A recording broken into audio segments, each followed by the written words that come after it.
ಹಿಂದೆ ನೀವು ಕನಸುಗಳ ಬಗ್ಗೆ ಹೇಳ್ತಾ ಇದ್ರಿ. ಯಾವ ರೀತಿಯಾದಂತಹ ಕನಸುಗಳು ಬೀಳುತ್ತೆ, ಒಳ್ಳೆ ಕನಸಾಗಿರಬಹುದು, ಕೆಟ್ಟ ಕನಸುಗಳಾಗಿರಬಹುದು, ಕನಸಿನ ಸಮಯದ ಬಗ್ಗೆ ಕೂಡ ನೀವು ತಿಳಿಸ್ತಾ ಇದ್ರಿ. ಇದ್ರ ಬಗ್ಗೆ ಇನ್ನಷ್ಟು ಮಾಹಿತಿಯನ್ನ ಕೊಡ್ತೀರಾ? ವಿಶೇಷ ಯಾಮಗಳು ಅಂತ ರಾತ್ರಿಯನ್ನು 4 ಭಾಗ ಮಾಡ್ತಾರೆ. ಅದಕ್ಕೆ ಪ್ರಥಮ ಯಾಮ, ದ್ವಿತೀಯ ಯಾಮ, ತೃತೀಯ ಯಾಮ, ಚತುರ್ಥ ಯಾಮ ಅಂತ 4 ಯಾಮಗಳನ್ನು ಮಾಡ್ತಾರೆ. ಸ್ವಪ್ನಸ್ತು ಪ್ರಥಮೇ ಯಾಮೆ ಸಂವತ್ಸರ ಫಲಪ್ರದಂ ಅಂತ. ಮೊದಲೇ ಈ ಸ್ವಪ್ನಗಳನ್ನು 4 ವಿಭಾಗ, ಶುಭ ಮತ್ತು ಅಶುಭ ಅಂತ ಮಾಡಿದೆವು. ಆ ಶುಭವಾದಂತಹ ಫಲಗಳಾಗಲಿ ಅಥವಾ ದುಷ್ಟವಾದಂತಹ ಫಲಗಳಾಗಲಿ ಯಾವ ಸಮಯದಲ್ಲಿ ಬೀಳ್ತವೆ ಅನ್ನೋದು ಬಹಳ ಪ್ರಮುಖವಾದ ವಿಷಯ. ಮೊದಲನೇ ಯಾಮದಲ್ಲಿ ಅಂದರೆ ಮೊದಲನೇ 3 ತಾಸುಗಳವರೆಗೆ ಬೀಳುವಂತಹ ಸ್ವಪ್ನ ಏನಿದೆ, ಆ ಸ್ವಪ್ನಕ್ಕೆ 1 ಸಂವತ್ಸರದವರೆಗಿನ ಫಲ, 1 ಸಂವತ್ಸರದಲ್ಲಿ ಆ ಫಲಗಳಾಗ್ತವೆ. ದ್ವಿತೀಯಾಷ್ಟಾಭಿಹಿ ಅಂತ ಹೇಳಿದರು. 2ನೇ ಯಾಮದಲ್ಲಿ ಬೀಳುವಂಥದ್ದು ಅಂದರೆ 10ರಿಂದ ಸಾಮಾನ್ಯ 12ವರೆಗಿನ 1 ಗಂಟೆ ಬರುವಂತಹ 2ನೇ ಯಾಮದಲ್ಲಿ ಬೀಳುವಂತಹ ಸ್ವಪ್ನ 8 ತಿಂಗಳಲ್ಲಿ ಫಲ ಆಗ್ತದೆ ಅಂಥೇಳಿ. ಕೆಲವು ಮಂದಿಗೆ 3ನೇ ಯಾಮದಲ್ಲಿ ಸ್ವಪ್ನ ಬೀಳುತ್ತೆ. ಆ ಸ್ವಪ್ನ ಸಾಮಾನ್ಯವಾಗಿ 3 ತಿಂಗಳಲ್ಲಿ ಫಲದಾಯಕ ಆಗುತ್ತೆ. ಆನಂತರ ಚತುರ್ಥ ಯಾಮದಲ್ಲಿ ಬೀಳುವಂತಹ ಸ್ವಪ್ನ ಮಾತ್ರ ದಶಾಹೆ 10 ದಿವಸದಲ್ಲಿ ಫಲವನ್ನು ಕೊಡುತ್ತೆ ಅನ್ನೋದಾಗಿ ಶಾಸ್ತ್ರಕಾರರು ಅಭಿಪ್ರಾಯಪಟ್ಟಿದ್ದಾರೆ. ಇದನ್ನು ನಾವು ಅನುಭವಗಳಲ್ಲಿಯೂ ಸಹಿತ ನೋಡಬಹುದು.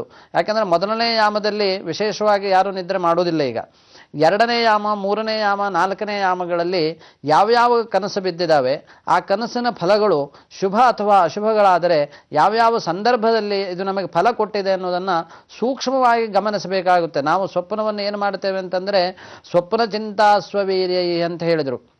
ನಿಜವಾಗಿ ಆಲೋಚನೆ ಮಾಡುವಗಳೇ ಸ್ವಪ್ನ ಬೀಳ್ತವೆ ಕೆಲವೊಂದು ಸಲ. ಅಂತಹ ಸ್ವಪ್ನಗಳು ನಮಗೆ ಆಗ್ತವೆ ಅನ್ನುವಂಥ ಭ್ರಮೆಯಲ್ಲಿ ಇರ್ತೇವೆ. ಕೆಲವು ಸಲ ಭ್ರಮೆ ಹೋಗಿಬಿಡುತ್ತೆ. ಯಾವ ಸಮಯ ಅನ್ನೋದನ್ನು ನಾವು ನಿಖರವಾಗಿ ತಿಳಿದುಕೊಂಡಿರುವುದಿಲ್ಲ. ದುಸ್ವಪ್ನಗಳಾದರೆ ಮಾತ್ರ ಆ ಬಗ್ಗೆ ನಮಗೆ ಗಮನ ಇರುತ್ತೆ.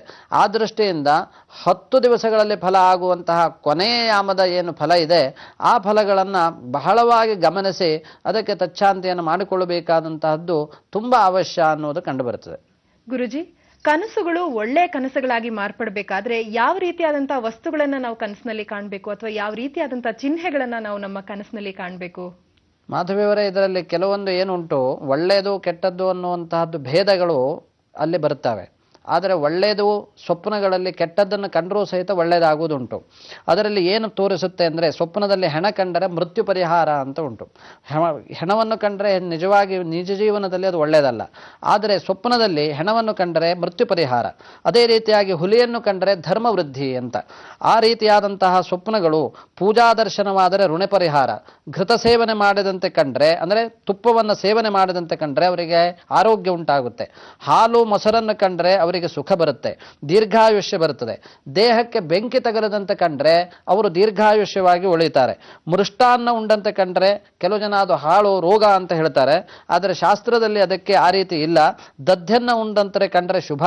ಗೋಧಿಯ ಪಾಯಸಗಳನ್ನು, ಭತ್ತ, ಕೋಳಿ, ಅಮೇಧ್ಯ, ಬೆಂಕಿ, ಆನೆ, ನದಿ, ಸಮುದ್ರವನ್ನು ದಾಟಿದಂತೆ ಕಂಡರೂ ಸಹಿತ ಅವರೆಲ್ಲರಿಗೂ ಸಹಿತ ಶುಭ ಫಲವಾದಂತಹದ್ದಾಗುತ್ತದೆ.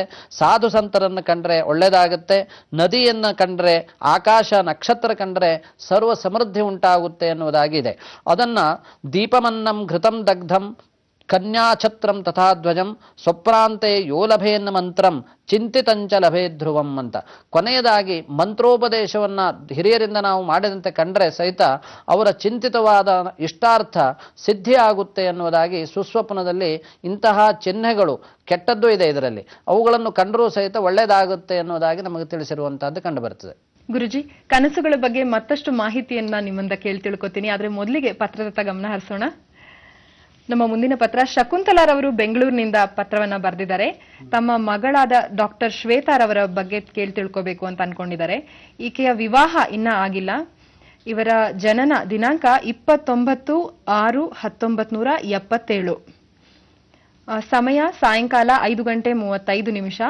ಹುಟ್ಟಿದ ಊರು ಅಂದ್ರೆ ಜನ್ಮಸ್ಥಳ ಬೆಂಗಳೂರು. ಜ್ಯೇಷ್ಠ ನಕ್ಷತ್ರ, ವೃಶ್ಚಿಕ ರಾಶಿ ಅಂತ ತಿಳಿಸಿದ್ದಾರೆ. ಹಲವಾರು ಪೂಜೆ ಪುನಸ್ಕಾರಗಳನ್ನ ತಪ್ಪದೆ ಎಲ್ಲವನ್ನೂ ಮಾಡ್ಕೊಂಡ್ ಬಂದಿದೀವಿ. ಆದ್ರೂ ಕೂಡ ಈಕೆಗೆ ಇನ್ನ ಕಂಕಣ ಬಲ ಪ್ರಾಪ್ತಿಯಾಗಿಲ್ಲ. ಚೆನ್ನಾಗಿ ಓದ್ಕೊಂಡಿದ್ದಾಳೆ ಹುಡುಗಿ. ಇವಳ ಭವಿಷ್ಯದ ಬಗ್ಗೆ ಚಿಂತೆ ಆಗಿದೆ ಅಂತ ಕೇಳ್ತಿದ್ದಾರೆ. ಇವರಿಗೆ ಲಗ್ನ ಮತ್ತು ಚಂದ್ರ ಏಕತ್ರ ಇರುವಂತಹದ್ದು ಒಂದು ದೋಷ. ಇದು ನೀಚನಾಗಿದೆ. ಸಪ್ತಮದಲ್ಲಿ ಗುರು ಇದ್ದರೂ ಸಹಿತ ಇವರಿಗೆ ಇನ್ನೂ ವಿವಾಹ ಆಗಲಿಲ್ಲ. ಸಪ್ತಮನ ಕಾರಕಾಧಿಪತಿಯಾದ ಶುಕ್ರ ಮತ್ತು ಸಪ್ತಮಾಧಿಪತಿಯಾದ ಶುಕ್ರ ವೇದಲ್ಲಿ ಇರುವುದೇ ಇದಕ್ಕೆ ಕಾರಣ ಆಗಿದೆ.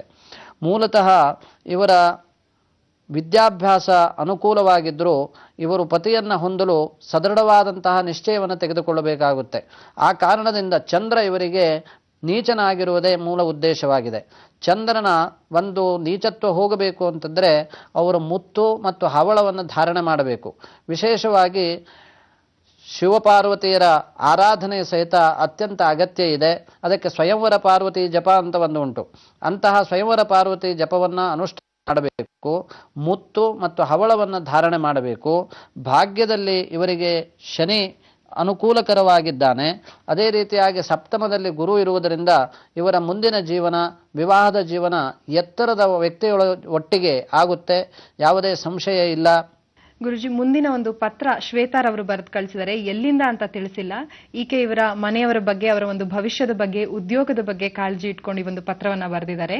ಪತಿಯ ಹೆಸರು ಅನಿಲ್ ಕುಮಾರ್, ಜನ್ಮ ದಿನಾಂಕ 26/9/1984, ಬುಧವಾರ ರಾತ್ರಿ 12:30. ಕನ್ಯಾ ರಾಶಿ, ಹಸ್ತ ನಕ್ಷತ್ರ ಅಂತ ತಿಳಿಸಿದ್ದಾರೆ. ಕೆಲಸದ ಬಗ್ಗೆ ಕೇಳಬೇಕು ಅಂತ ಪತ್ರ ಬರೆದಿದ್ದಾರೆ. ಎಲ್ಲಿ ಕೆಲಸಕ್ಕೆ ಇವರು ಹೋದ್ರು 2-3 ತಿಂಗಳು ಮಾತ್ರ ಕೆಲಸವನ್ನ ಮಾಡ್ತಾರೆ, ನಂತರ ಆ ಕೆಲಸ ಅಲ್ಲಿಗೆ ನಿಂತು ಹೋಗುತ್ತೆ. ಉದ್ಯೋಗದಲ್ಲಿ ಯಾವುದೇ ರೀತಿಯಾದಂಥ ವೃದ್ಧಿ ಇಲ್ಲ. 3-4 ತಿಂಗಳಿಂದ ಈಗ ಮನೆಯಲ್ಲೇ ಕೂತ್ಕೊಂಡಿದ್ದಾರೆ. ಮುಂದೆ ಹೀಗಾದ್ರೆ ಹೇಗೆ ನಮ್ಮ ಭವಿಷ್ಯ ಅಂತ ಕೇಳ್ತಿದ್ದಾರೆ. BCom ಓದ್ಕೊಂಡಿದ್ದಾರೆ. ಸ್ವಂತ ಉದ್ಯೋಗ ಮಾಡಿದ್ರೆ ಇವರಿಗೆ ಒಳ್ಳೇದಾಗತ್ತಾ? ಈಗ ಇವರಿಗೆ ನಡೀತಾ ಇರುವಂತಹ ದಶ ರಾಹು ದಶಾದಲ್ಲಿ ಕುಜಭುಕ್ತಿ.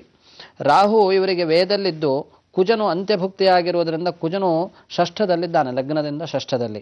ರಾಹು ಮತ್ತು ಕುಜರು ಪರಸ್ಪರ ದೃಷ್ಟಿಯಲ್ಲಿ ಒಳಪಟ್ಟಿರುವುದರಿಂದ 29/2/2012ರಿಂದ 17/3/2013ರವರೆಗೆ ರಾಹುದಶ ಕುಜಭುಕ್ತಿ ಇರುತ್ತೆ.